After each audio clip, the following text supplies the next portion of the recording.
নমস্কাৰ ইনিউজলৈ স্বাগতম জনাইছো আৰু ষ্টুডিঅত মই গীতাশ্ৰী গোস্বামী লৈছো মুহূৰ্তৰ এক গুৰুত্বপূৰ্ণ খবৰ মাজবাটত মৰেল পুলিচৰ উদ্ভণ্ডালি মোবাইল চুৰি কৰাৰ সন্দেহতেই এজন ছাত্ৰক গা ধুই থকা অৱস্থাৰ পৰাই টানি নিলে দীপক প্ৰসাদ নামৰ এজন লোকে আৰু এই সমগ্ৰ দৃশ্য বন্দী হৈছে সিসিটিভি কেমেৰাত আমি জনাইছো মুহূৰ্তত সবিশেষ তথ্য মাজবাটত মৰেল পুলিচৰ উদ্ভণ্ডালি মাজবাটত উলাইছে মৰেল পুলিচৰ উদ্ভণ্ডালি চলিছে মাজবাটত মোবাইল চুৰি কৰাৰ সন্দেহত আইন হাতত তুলি ললে দীপক প্ৰসাদ নামৰ এজন লোকে আমি জনাইছো মুহূৰ্তৰ এক গুৰুত্বপূৰ্ণ খবৰ দীপক প্ৰসাদৰ বাবে এতিয়া সহজ হৈ উঠিছে প্ৰশাসন আইন মাজবাটত মৰেল পুলিচৰ উদ্ভণ্ডালি মোবাইল চুৰি কৰাৰ সন্দেহতে এজন ছাত্ৰক অৰ্ধনগ্ন অৱস্থাতেই টানি নিয়াৰ দৃশ্য মোবাইল চুৰি কৰাৰ সন্দেহত ছাত্ৰ প্ৰেম কুমাৰ সিংহক লৈ যোৱাৰ দৃশ্য বন্দী হৈছে সিসিটিভি কেমেৰাত আমি জনাইছো মুহূৰ্তৰ এক গুৰুত্বপূৰ্ণ খবৰ মাজবাটত মৰেল পুলিচৰ উদ্ভণ্ডালি মোবাইল চুৰি কৰাৰ সন্দেহতেই আইন হাতত তুলি ললে এজন লোকে দীপক প্ৰসাদ নামৰ লোকজনৰ মৰেল পুলিচগিৰি সিসিটিভি কেমেৰাত বন্দী হৈছে সমগ্ৰ দৃশ্য এজন লোকৰ মৰেল পুলিচগিৰি বন্দী হৈছে সিসিটিভি কেমেৰাত দীপক প্ৰসাদ নামৰ লোকজনৰ বাবে এতিয়া সহজ হৈ উঠিছে আইন প্ৰশাসন একোৱে নামানে দীপক প্ৰসাদ নামৰ এজন লোকে আইন প্ৰশাসন তেওঁৰ বাবে একোৱে নহয় মৰেল পুলিচগিৰি মাজবাটত এজন লোকৰ দীপক প্ৰসাদ নামৰ এজন লোকৰ মৰেল পুলিচগিৰি মোবাইল চুৰি কৰাৰ সন্দেহতে কেৱল সন্দেহৰ বাবেই এজন ছাত্ৰক গা ধুই থকা অৱস্থাৰ পৰাই টানি নিলে দীপক প্ৰসাদ নামৰ এজন লোকে অৰ্ধনগ্ন অৱস্থাতেই টানি নিলে আৰক্ষী থানালৈ আমি জনাইছো মুহূৰ্তৰ এক গুৰুত্বপূৰ্ণ খবৰ মাজবাটত মৰেল পুলিচৰ উদ্ভণ্ডালি মোবাইল চুৰি কৰাৰ সন্দেহত আইন হাতত তুলি ললে দীপক প্ৰসাদ নামৰ এজন লোকে আৰু এই দীপক প্ৰসাদৰ বাবে এতিয়া সহজ হৈ উঠিছে আইন প্ৰশাসন একোৱেই নামানে এইজন দীপক প্ৰসাদে আইন প্ৰশাসন এই দীপক প্ৰসাদ নামৰ লোকজনৰ বাবে যেন একোৱেই নহয় সিসিটিভি কেমেৰাত বন্দী হৈছে মোবাইল চুৰি কৰাৰ সন্দেহত ছাত্ৰ প্ৰেম কুমাৰ সিংহক টানি লৈ যোৱাৰ দৃশ্য এই ঘটনা সংঘটিত হৈছে মাজবাটত মোবাইল চুৰি কৰাৰ সন্দেহত মৰেল পুলিচগিৰি দীপক প্ৰসাদ নামৰ এজন লোকৰ চুৰিৰ সন্দেহত গা ধুই থকা অৱস্থাতেই প্ৰেম কুমাৰ সিংহ নামৰ এজন ছাত্ৰক টানি নিয়াৰ দৃশ্য বন্দী হৈছে সিসিটিভি কেমেৰাত আৰু অৰ্ধনগ্ন অৱস্থাতেই দীপক প্ৰসাদে থানালৈ টানি নিয়ে প্ৰেম কুমাৰ সিংহক আৰক্ষীৰ তদন্তলৈ বাট নোচোৱাকৈ এনেদৰে ছাত্ৰজনক টানি লৈ যায় দীপক প্ৰসাদে আমি জনাইছো মুহূৰ্তৰ এই গুৰুত্বপূৰ্ণ খবৰ মাজবাটত মৰেল পুলিচৰ উদ্ভণ্ডালি এইজন লোক আমি দেখুৱাইছো মুহূৰ্তৰ এই দৃশ্য এইজন লোকৰ মৰেল পুলিচগিৰি মাজবাটত মৰেল পুলিচৰ এতিয়া উদ্ভণ্ডালি চলিছে কেৱল মোবাইল চুৰি কৰাৰ সন্দেহতে এজন ছাত্ৰক গা ধুই থকা অৱস্থাৰ পৰাই টানি নিলে এইজন দীপক প্ৰসাদ নামৰ লোকে এজন ছাত্ৰক গা ধুই থকা অৱস্থাৰ পৰাই টানি নিয়াৰ দৃশ্য বন্দী হৈছে সিসিটিভি কেমেৰাত আৰু এই সমগ্ৰ ঘটনা সন্দৰ্ভত আমাক সবিশেষ জনাব নৰেশ কলতাই আমি জনাইছো মুহূৰ্তত সবিশেষ হয় বৰ্তমান আমি উপস্থিত আছো মাজবাট নমাটি ৰাগুনী দেৱীৰ ঘৰত আৰু ৰাগুনী দেৱীয়ে যোৱা ২৭ তাৰিখত এখেতৰ ঘৰত এক ঘটনা ঘটিছিলে আৰু সেই ঘটনাৰ সম্পৰ্কে তেখেতে ৰাগুনী দেৱীয়ে আমাৰ মুখ্য কাৰ্যালয় গুৱাহাটীত অৱস্থিত Enewsne তেখেতে এক আবেদন দিছিলে আবেদনত তেখেতৰ ঘৰৰ যি ল'ৰা প্ৰেম সিং লগত যি ঘটনা ঘটিছিল সেই সম্পৰ্কে তেখেতে এক আবেদন দিছিলে যে মোৰ ল'ৰাই বোলে কাৰোবাৰ ঘৰত চুৰি কৰাৰ সন্দেহত তেখেতে এজাহাৰ দিছিলে মানুহজন আছিল তোমাৰ দীপক প্ৰসাদে এনে ইয়াতে ঘটনা কৰি গৈছে যিটো ঘটনা হয়তো আমি সহ্য কৰিব নোৱাৰোঁ আৰু এনে এক পৰিপ্ৰেক্ষিতত আমি কি হৈছে আচলতে কি ঘটনা ঘটিছিলে আমি পোনে জানিবলৈ চেষ্টা কৰিম যাৰ লগত ঘটনাটো ঘটিছিলে তেখেতে হৈছে প্ৰেম সিঙৰ লগত যোৱা ২৭ তাৰিখত আমি আপোনালোকে যি আবেদন দিছে আবেদন দিয়া মৰ্মে আমি গম পালোঁ যে আপোনাৰ লগত দীপক প্ৰসাদে কি কৰিছে মানে ২৭ তাৰিখত কি কৰিলে ২৭ তাৰিখে পুৱা মই গাত ধুই আছিলোঁ গাত ধোৱা সময়ত আহিলে তেওঁ ঘৰত আহিলে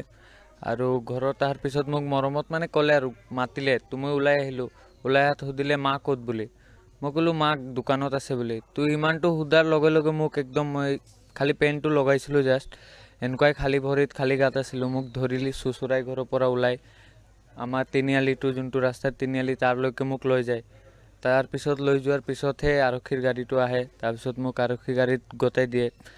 ইহঁতে পিছত লৈ যোৱাৰ পিছত মোক দিনটো ৰাখিলে সোধ-পোছ কৰি ভয় দেখুৱালে বহুত সোধ-পোছ কৰিলে আৰু ৰাতি 12টাত মোক এৰিলে সেইটো গাঁৱৰ মানুহ আছিলে ইহঁতে গৈছিলে এৰাব তাৰপিছত এৰাই আৰু নেক্সট দিনা ৰাতিপুৱা 10টাত মাতিলে 10টাত মই গ'লোঁ যোৱাৰ পিছত আৰু দিনটো বহাই থ'লে এনেকুৱাই থানাত বহি থাকিলোঁ 2টাত আহিলে ছাৰে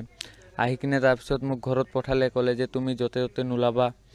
অলপ দিন ইপিনে থাকিবা ঘৰতে থাকিবা আৰু যেতিয়া মাতিম আহিবা বুলি মই ক'লোঁ ঠিক আছে মই নিশ্চয় আহিম যিহেতু হা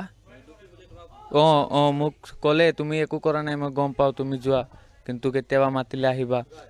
আৰু মই আহি গ'লোঁ তাৰপিছত অহাৰ পিছত আৰু এতিয়া মোক মানে নিজকে এটা ফিল বেয়া হৈ আছে মই আগত যেনেকুৱা ফ্ৰীলি ঘূৰি আছিলোঁ এতিয়া ঘৰৰ পৰা ওলাব নোৱাৰোঁ মই নিজকে এটা বেয়া ফিল হয় মানুহকেইটা কি ভাবি আছে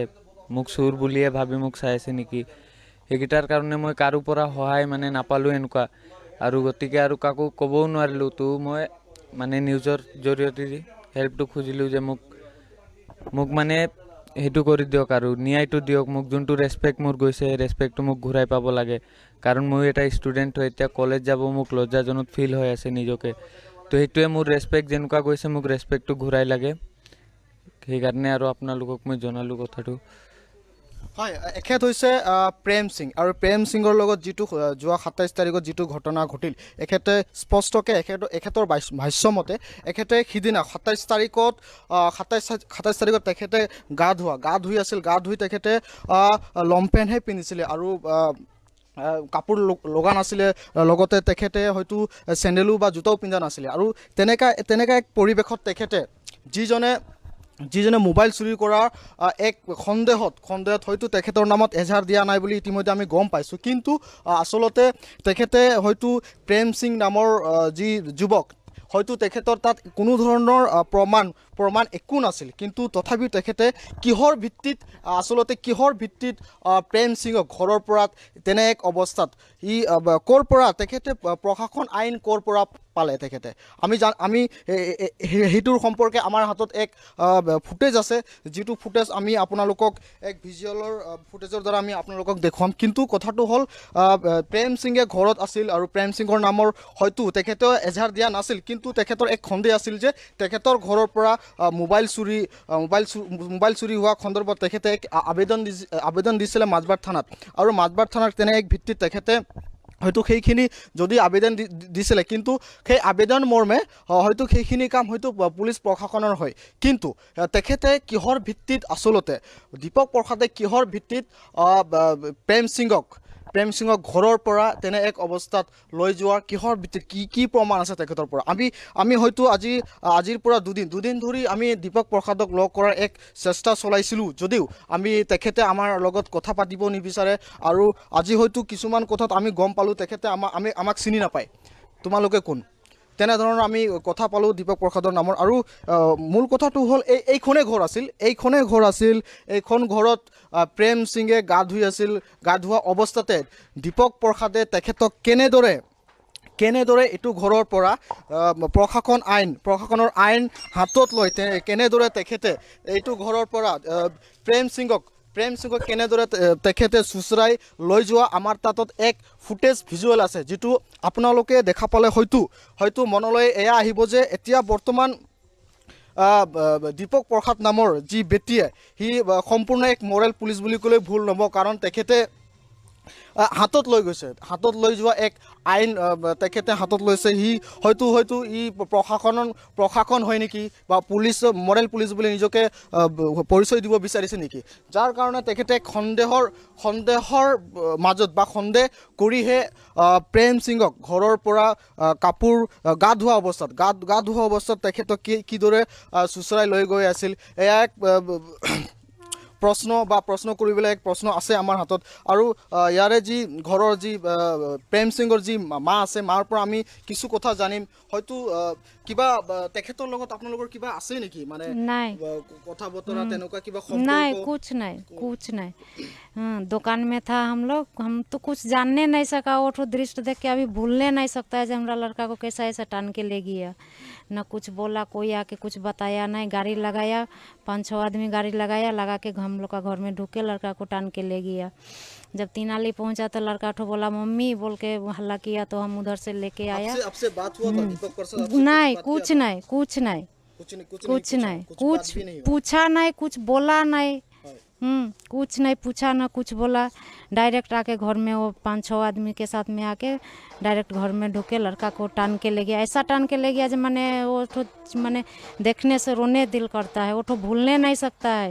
जो हम लोग के साथ में क्या दुश्मनी था जो ऐसा किया हम उससे यही बात करने को लिए बोला है जो हम क्या भूल किया था जो हमको लड़का को ऐसा सजा दिया ये राज से हम माने एकदम प्रार्थना करता है जो हमको एक न्याय मिलना चाहिए हाँ जे क्यों ऐसा किया हमारा लड़का को न्याय मिलना चाहिए হয় কথাটো এতিয়া ক'ব লাগিব যি প্ৰেম সিঙৰ যি মায়ে যি ভাষ্য দিলে হয়তো তেখেতৰ সিহঁতৰ লগত একো সম্পৰ্ক নাই যদিও তেখেতে ইমান সহজ নেকি প্ৰশাসনৰ আইন যে ইমানেই সহজ নেকি ইমান সহজত মানে কিছুমান কাম নিজে ল'ব পাৰি নেকি ইমান সহজতে তেখেতে প্ৰেম সিঙক কিদৰে ঘৰৰ পৰা চুচুৰাই লৈ যোৱা এক আমাৰ হাতত এক ভিজুৱেল ফুটেজ আছে যেটো আমি আপোনালোকক দেখুৱাম কিন্তু তাৰে আগত মই এক কথা ক'ব বিচাৰিছোঁ এতিয়া বৰ্তমান প্ৰশাসনৰ যি আইন সেই আইনটো সাধাৰণ মানুহ ল'ব পাৰে নেকি ইমান সহজ হৈ পৰিছে নেকি যেটো মানে এক সন্দেহত হয়তো সেইখিনি কাম পুলিচ প্ৰশাসনৰ হয় কিন্তু কিহৰ ভিত্তিত মূল প্ৰশ্নটো হ'ল মোৰ কিহৰ ভিত্তিত দীপক প্ৰসাদে প্ৰেম সিঙক ঘৰৰ পৰা চুচুৰাই লৈ যোৱা অধিকাৰটো ক'ত পালে আমাৰ ডাঙৰ প্ৰশ্ন এই প্ৰশ্নটো হ'ল সকলোৰে হয়তো থাকিব পাৰে কাৰণ যেহেতু এই আইন আৰু এই অধিকাৰ অকল পুলিচৰ আৰু পুলিচৰ ক্ষেত্ৰত তেখেতে কোন মানুহজন কোন যে এই অধিকাৰটো পালে যদিও কিবা সন্দেহ আছে ল'ৰাজন যদি কিবা কৰিছে কিবা যদিও কৰিছে কিন্তু সেই সন্দেহৰ সন্দৰ্ভত তেখেতে অধিকাৰটো ক'ত পালে আমাৰ মূল প্ৰশ্নটো হ'ল অধিকাৰটো তেখেতে ক'ত পালে কিহৰ ভিত্তিত তেখেতে কোনো ধৰণৰ প্ৰমাণ নোহোৱাকৈ তেখেতে কিহৰ ভিত্তিত ঘৰৰ পৰা প্ৰেম সিঙক গা ধোৱা অৱস্থাতে তেখেতে লৈ যোৱা এক দৃশ্য আছে আমাৰ তাত আপোনালোকক আমি দেখুৱাম কিন্তু মূল প্ৰশ্নটো মই বাৰম্বাৰ কৈ আছোঁ মূল প্ৰশ্নটো হ'ল আমাৰ তেখেতে অধিকাৰটো ক'ত পালে তেখেতে এই প্ৰশাসন আইনৰ যি অধিকাৰ সেই অধিকাৰটো তেখেতে ক'ত পালে হয় বৰ্তমান আমি উপস্থিত আছো আৰু এনেদৰে মাজবাটত মোৰেল পুলিচৰ উদ্ভণ্ডালি চলিছে দীপক প্ৰসাদ নামৰ এজন লোকে এজন ছাত্ৰক গা ধুই থকা অৱস্থাৰ পৰাই টানি লৈ যোৱা দৃশ্য বন্দী হৈছে চিচিটিভি কেমেৰাত এজন দীপক প্ৰসাদ নামৰ লোকৰ মোৰেল পুলিচগিৰি বন্দী হৈছে চিচিটিভি কেমেৰাত কেৱল চুৰিৰ সন্দেহতে এজন ছাত্ৰক গা ধুই থকা অৱস্থাৰ পৰাই টানি নিয়ে দীপক প্ৰসাদ নামৰ এজন লোকে আৰু থানালৈ এনেদৰে টানি লৈ যোৱাৰ দৃশ্য বন্দী হৈছে চিচিটিভি কেমেৰাত কেৱল চুৰিৰ সন্দেহতে গা ধুই থকা অৱস্থাত প্ৰেম কুমাৰ সিংহ নামৰ এজন ছাত্ৰক টানি নিয়াৰ দৃশ্য বন্দী হৈছে চিচিটিভি কেমেৰাত অৰ্ধনগ্ন অৱস্থাতে দীপক প্ৰসাদে থানালৈ টানি নিয়ে প্ৰেম কুমাৰ সিংহক আৰু আৰক্ষীৰ তদন্তলৈ বাট নোচোৱাকৈ এনেদৰে ছাত্ৰজনক টানি লৈ যায় দীপক প্ৰসাদে আচলতে এনেদৰে আইন হাতত তুলিবলৈ ক'ত অধিকাৰ পালে এইজন দীপক প্ৰসাদে সেয়া এতিয়া প্ৰশ্ন উত্থাপন হৈছে বিভিন্নজনৰ মনত মাজবাটত মোৰেল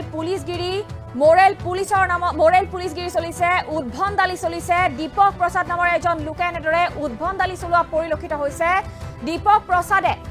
কেৱল মোবাইল চুৰি কৰাৰ সন্দেহতে কেৱল সন্দেহৰ ভিত্তিতে এজন ছাত্ৰক গা ধোৱা অৱস্থাৰ পৰাই টানি নিয়া দৃশ্য এতিয়া সকলোৰে মাজত চৰ্চিত হৈছে এই বিষয়ক লৈ বিভিন্ন মহলৰ মাজত প্ৰশ্ন উত্থাপন হৈছে আচলতে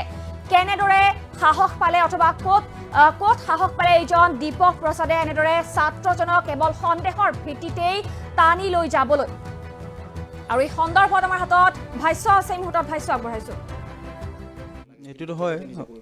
সেইটো হয় অৱশ্য, কিন্তু এনেকুৱা কৰিব নালাগিছিল। সিহঁতৰ আহি কিনে ঘৰৰ মানুহৰ লগত সোধ পাছ কৰিব লাগিছিল, কথা বতৰা কৈ যে তোমাৰ ল'ৰাৰ লগত কিবা ডাউট হৈছে, তো আমি ইয়াকে অলপ লৈ আমি জেৰা কৰোঁ কিবা, সেইটো কৰিব লাগিছিল। কিন্তু সেইটোতো সিহঁতে কৰা নাই। তো গতিকে ডাইৰেক্ট সিহঁত লৈ গৈছে গলত ধৰি। সেইটোতো একচুৱেলি বেয়া কৰিছে এইটো কামটো। কি মানে আপোনালোকে যদি প্ৰেম সিঙৰ ক্ষেত্ৰত যদি ন্যায় বিচাৰিব বিচাৰে মানে কি বিচাৰিব? হয়, আমি সৰুৰ পৰাটো আমি চাইছোঁ, গতিকে ইটো সেনেকুৱা নাই আৰু নাই বুলি আমি শুনা নাই কেতিয়াবা তাৰ ৰেকৰ্ড তো সেইকাৰণে আমি আগবাঢ়ি গৈছিলোঁ যে তাক এতিয়াতো একচুৱেলি তাক অলপ ক্ষমা খুজিব লাগে, মাফ কৰিব লাগে অৱশ্যে, কিয়তে তাৰ ৰেকৰ্ড এটা বেয়া হৈ গ'ল তাৰ, সেইটোৱে আৰু। সেইটোতো হয়, কথাটো সত্য, চবেই গম পায়, গাঁৱৰ মানুহো গম পায়। সেই সময়ত যোনদিন সেইটো কেছ হৈছিলে সেইদিন 27 তাৰিখ আছিলে, মই কিটচেন ৰুমত আছিলোঁ। মই মানে মোবাইল চাই চাই নিজৰ মানে খানা বনাই আছিলোঁ। সেই সময়ত মই গম নাপায়, একো গম নাপায়, মই জাষ্ট চাইছোঁ মোৰ ভাইটি গা ধুই আছে। আৰু ঘৰত কোনোবা আহিলে মাতিব লাগে না মানুহক, কোনেও মাতা নাই, একো কোৱা নাই, বেল বজোৱা নাই যে মই গম পাম। তাৰপিছত মোক মাতাও নাই ঘৰৰ মানুহ, ডাইৰেক্ট আহিছে লৈ গৈছে।